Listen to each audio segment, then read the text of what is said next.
Burada gördüğünüz yer dünyanın ən sərt və ən böyük həbsxanasıdır. Bu mega həbsxana 40 min məhbus üçün nəzərdə tutulmuşdur. Burada təsəvvür edə bilməyəcəyiniz ən təhlükəli insanlar saxlanılır. MC-13 və digər cinayətkar dəstələr. Bunlar insanlar deyil, heyvanlardır. Onlar psikopattırlar. Biz dünyanın ən böyük həbsxanasına, El Salvadorun yüksək səviyyəli cinayətkarlar üçün inşa etdiyi bu həbsxananı ziyarət edəcəyik. Bura gələnlər bir daha sağ çıxmayacaqlar. Çıxış yolu yoxdur. Bu kiçik ölkənin 6 milyon əhalisi var və nəyə görə ən böyük həbsxanaya ehtiyac duyduğuna səbəb isə onu bir zamanlar idarə edən cinayətkar qruplardır. 2022-ci ilin mart ayından etibarən Prezident Nayib Bukele'nin rəhbərliyi altında bu dəstələrə qarşı sərt tədbirlər görülməyə başlandı. 16 ay ərzində 70 mindən çox insan, ölkənin yetkin əhalisinin 2% həbs olundu. Minlərlə məhbus gecə aparılan xüsusi əməliyyat zamanı avtobuslarla həbsxanaya daşındı. Onlar silahlı mühafizəçilər tərəfindən əhatə olunmuşdu və heç bir əmrə tabe olmaqdan imtina etməyə cəsarət etmirdilər. Onların həyatı bir günün içində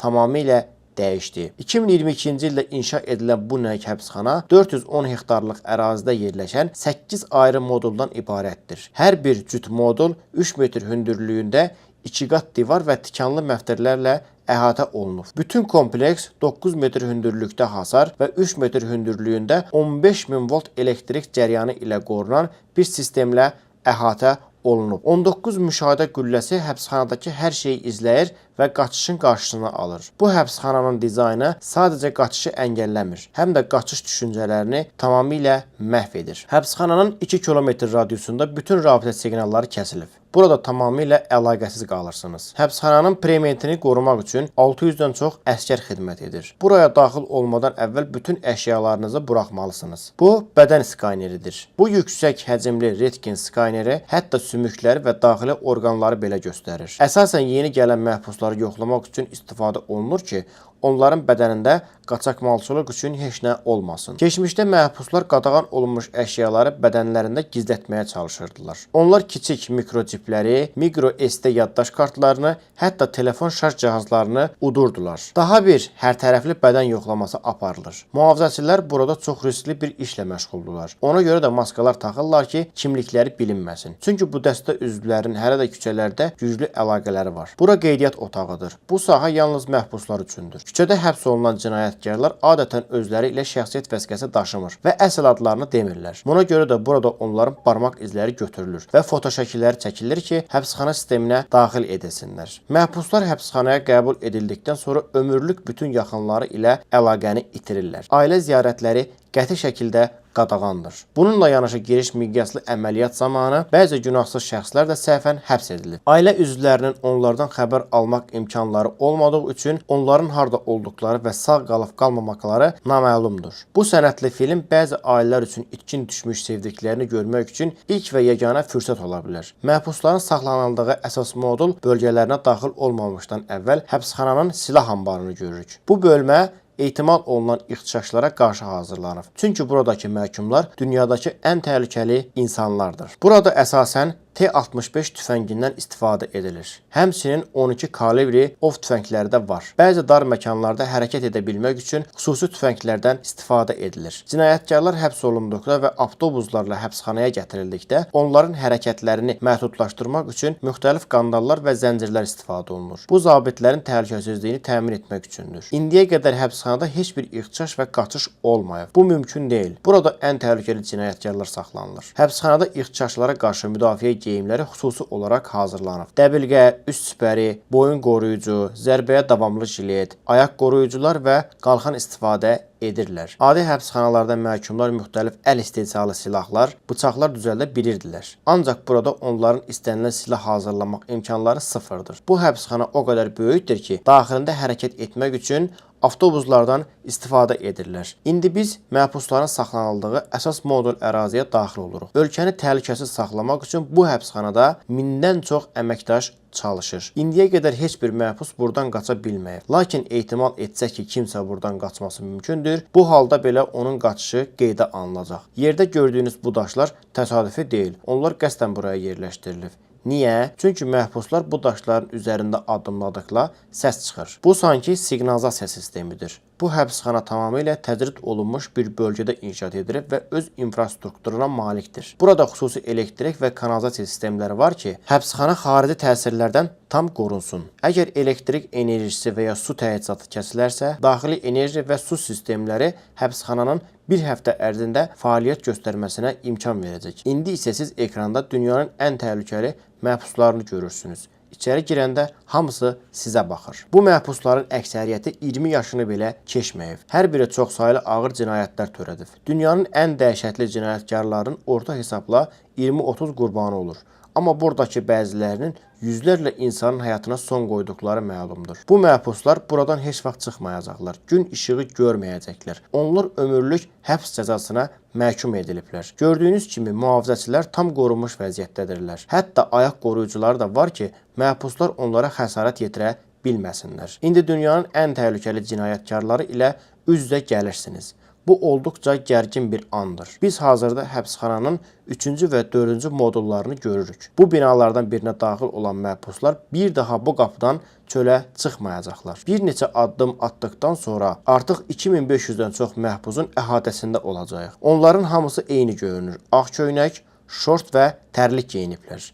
Başqa heç bir şəxsi əşyaları yoxdur. Əksəriyyəti 20 yaşını belə keçməyib və ağır cinayətlərə görə məhkum ediliblər. Tarixdə ən məşhur cinayətkarların orta hesabla 20-30 sübut olunmuş qurbanı var. Lakin burada bəzi məhbuslar yüzlərlə günahsız insanın həyatına son qoyublar. Bu sarı xətti keçmək qətiyylə qadağandır. Çünki buradakı məhbuslar dünyanın ən təhlükəli insanlarıdır. Bu dəmir barmaqlıqlar olmasa, hamı baş verə biləcək fəlakətin fərqindədir. Mega həbsxananı təşkil edən 8 modulun hər birində 32 kamera var. Hər kamerada orta hesabla 80 məhbus saxlanılır. Lakin bu rəqəm bəzi hallarda 150-yə qədər arta bilir. Bu kameralar tam dolu olmasa da hər məhbusa cəmi 0.5 kvadrat metr şəxsi sahə düşür. Məhbusların nə havalandırma hüquqları var, nə də açıq havaya çıxaraq gəzmək imkanı. Buradakı hər bir məhbus ömürlük həbs cəzasına məhkum edilib. Buradakı məhbuslar həyatınıza təsəvvür edə bilməyəcəyiniz ən uzun həbs cəzasına məhkum ediliblər. Bircə dəyişməyən şey var. Onlar bu həbsxanadan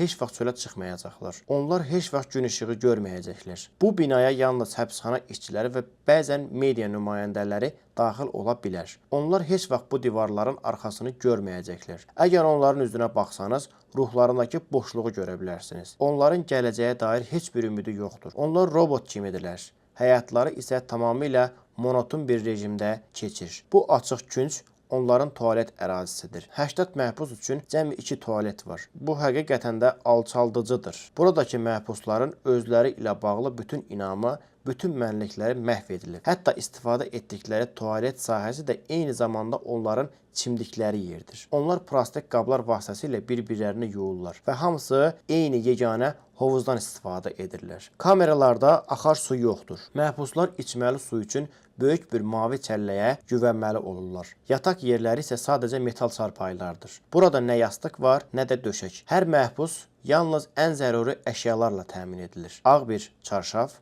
həbsxana forması, corab, tərlik, bir dəsmal. Bundan artıq heç nə verilmir. Məhbuslar bütün günlərini 4 mərtəbəli çarpayılarda keçirməyə məcbur edilirlər. Onlar ambar kimi sıx şəkildə yığılıblar. Sanitariya qaydalarına uyğun olaraq hər məhbus 2 həftədən bir həbsxana işçiləri tərəfindən saçları qırxılır. Uzun saç və ya saqqal yalnız antisanitariya deyil, həm də içində kəskin əşyaları gizlətmək üçün istifadə oluna bilər. Onların əksəriyyəti MC-13 və Barrio 18 dəstələrinin üzvləri olub. Bu iki düşmən dəstə El Salvadorun küçələrinə illərlə nəzarət edib. Onlar insanlardan zorla pul alıb və ölkənin dinc əhalisinə ağır əzablar yaşadıblar. Burada MC-13 və Barrio 18 dəstələrinin üzvləri eyni kamerada saxlanılır. Bütün modulda vəziyyət belədir. Necə olur ki, küçədə bir-birini öldürən insanlar burada eyni kamerada yaşaya bilirlər. Çünki onlar artıq azad deyil. Burada küçədə olduğu kimi davranmaq imkanı yoxdur. Onlar küçədə düşmən olsalar da, burada yan-yana ömürlərinin sonuna qədər bir yerdə qalacaqlar. Onlar bir-birlərinə hücum edə bilməzlər. Burada yaşamağı öyrənməlidirlər. Küçə deyil, həbsxanadadırlar.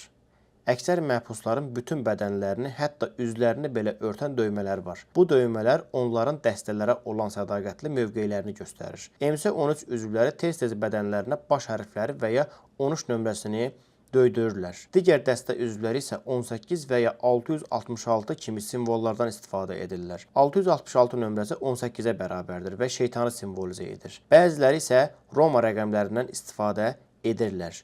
Üzündə dəstə döyməsi olan biri çox güman ki, həmin dəstənin ən qəddar və yüksək səviyyəli üzvlərindən biridir. Belə bir adamla küçədə rastlaşmaq ölümün gözlərinə baxmaq kimidir. Hörümçək toru döyməsi ədalətin tələsinə düşmək və ya uzun müddətli həbs həyatı keçirmək deməkdir. Şeytan buynuzu döyməsi bu şəxslərin şeytana sitayiş etdiyini göstərən bir qaranlıq simvoldur. Bəzi məhbuslar öz cinayətlərini şeytanın əmri ilə etdiklərini iddia edirlər. Göz yaşı döyməsi bir insan başqasının həyatına son qoyduğunu göstərir. Göz yaşı damcılarının sayı onların neçə nəfəri öldürdüyünü bildirir. 3 və ya daha çox göz yaşı damcısı olanlar o qədər insan öldürüblər ki, artıq sayını belə unutduqlarını deyir. Gül, sonra ağla ifadəsi olan maska və ya klonun döymələri, çətinliklər qarşısında güclü qalmaq və nəticələrini sonra düşünmək mesajını verir. Bəs bu insanlar həqiqətən tamamilə pisdirlərmi? Onlar başqa səviyyədədirlər. Bu cinayətkarlar heç vaxt dəyişməyəcəklər. Yuxarı baxsanız görərsiniz ki, məhbusların kameralarının üzərində bir nəzarət sahəsi var. Buradan mühafizəçilər daim məhbusları izləyə bilirlər. Əgər içərisində hər hansı bir şübhəli vəziyyət yaranarsa,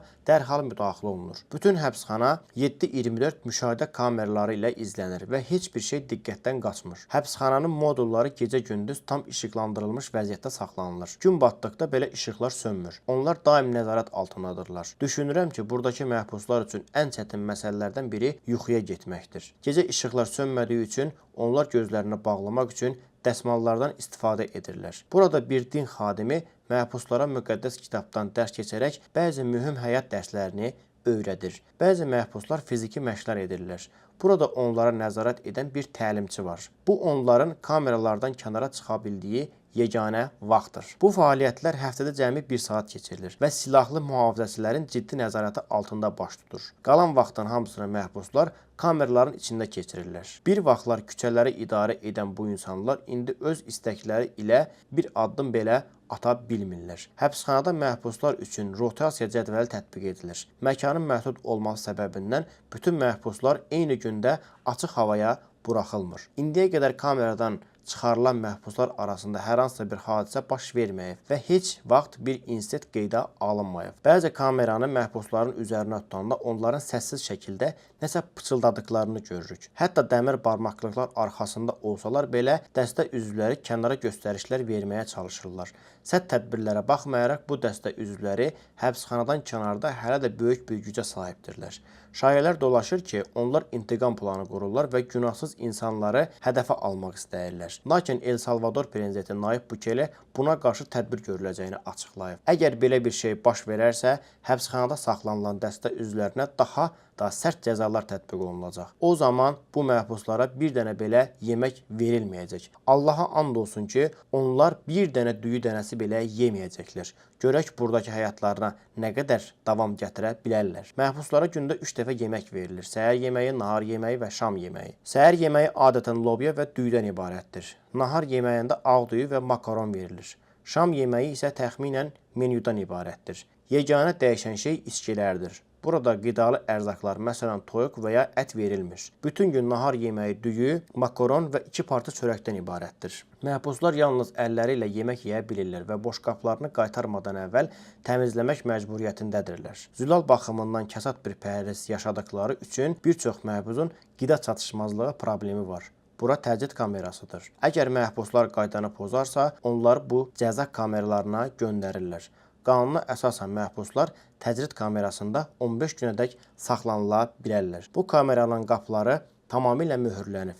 Bu kiçik dəlikdən içəri baxaraq məhbusların kim olduğunu müəyyən etmək olur. Məhbuslara yemək buradan verilir və həmçinin onları digər kameralara aparmazdan əvvəl Burada qandallayırıq. Bura təcrid kamerasıdır. Buraya düşən şəxs vaxtın necə olduğunu bilmir və nə qədər burada qalacağını öyrənmək imkanına malik deyil. Günlərlə, hətta həftələrlə tək qalır. O beton yataqda yatır və kameralardan heç vaxt çıxmır. Bu dünyadan tamamilə təcrid olunmuş vəziyyətdir. O yalnız öz düşüncələri ilə baş-başa qalır. Burada onların su götürdüyü yerdir. Burada bir su çəni var. Onlar içməli suyu buradan götürürlər. Tualet də buradadır. İçməli su və tualet bir-birinə bitişik yerləşdirilib. Tualet kifayət qədər çirkli və yeni istifadədən çıxmış kimi görünür. Bu kameranın son zamanlar istifadə edildiyini göstərir. Burada tək işıq mənbəyi kiçik bir dəlikdir. Bu açıq hissədən çox az miqdarda gün işığı içəri girir. Eyni zamanda bu dəlik kamerada təmiz hava mənbəyidir. Nə qədər sərt cinayətkarlar olsa da bu cür təcrid insanları sındırır. Bu cəza burada saxlanılan cinayətkarların növünə görə lazımlıdır. Bu insanlar bir zamanlar kimlərinsə sağ qalacağını və kimlərin öləcəyini təyin edən şəxslər idilər. Bu onlara verilən ən sərt cəzadır. Biz onlara mərhəmət göstərmirik. Onlar bağışlanmaq üçün dua edə bilərlər və ola bilsin ki, Allah onları bağışlayar. Amma burada ədalət bədqərar olmalıdır. Çünki bu cinayətkarların qurbanları çoxdur və bu cəza onların ən azından layiq olduqları şeydir. İndi siz adı Posio ləqəbli psixo olan məhbusu görürsünüz. Onun 34 illik cinayət tarixçəsi var və son 15 ilini cinayətkar bir təşkilatda yüksək rütbəli üzv kimi keçirib. Bu məhbusun təhlükəsini təmin etmək üçün 12 mühafizəçi belə kifayət etmir. Onun qollarında M13 döyməsi var. Bu cinayətkar təşkilata 2004-cü ildə qoşulub və ilk cinayətini 11 yaşında edib. Bu cinayətkar 50-dən çox insanın həyatına son qoyub. Düzünü desəm, bu həbsxana elə bir yerdir ki, heç bir insan burada olmaq istəməz. Hətta ziyarətçi kimi belə. Ancaq Salvador xalqına əzab verən insanlar üçün bu yer onların əbədi evidir. Bu cinayətkarlar günahsız insanların həyat haqlarını əlindən alıblar və indi etdiklərinin cəzasını çəkirlər. El Salvador hökumətinin mesajı açıqdır. Cinayət artıq bağışlanmır və cəza olduqca sərtdir. Bir zamanlar El Salvadorun dünyada ən yüksək cinayət göstəricilərinə malik idi. Ölkə tarixi ərzində ən ağır dövrdə hər 100 min nəfərə 104 nəfər qətl edilirdi. Əvvəlki hökumətlər bu cinayətkar qruplarla razılaşma əldə etməyə çalışırdılar. Lakin buna baxmayaraq əvvəlki hökumətlərin cinayətkar qruplarla əldə etdiyi razılaşmalar uzunmüddətli nizam-intizam gətirə bilmədi. Hazırki hökumətin metodları mübahisəlidir, lakin nəticələr danılmazdır. 2023-cü ilə qədər qətl göstəricisi kəskin şəkildə azaldı və hər 100 min nəfərə cəmi 2,4 nəfər düşdü. Bu, El Salvadoru ilk dəfə dünyanın ən təhlükəsiz ölkələrindən birinə çevirdi. İndiyə qədər nəticələr göz qabağındadır. Küçələrə sakitlik qayıdıb. Amma bəs səhvən həbs olunanlar bu həqiqi ədalətdirmi, yoxsa sadəcə xaosu idarə etməyin bir yolu? Biz uzun müddətli bir həll yolunu görürük. Yoxsa bu sadəcə müvəqqəti bir tədbirdir? Hələ ki, bu cavab qeyri-müəyyəndir və dünya bu vəziyyəti diqqətlə izləməyə davam edir. Bu sənədli filmi izlədiyiniz üçün təşəkkür edirik. Gələn dəfə görüşənədək kanalıma abunə olmağı unutmayın.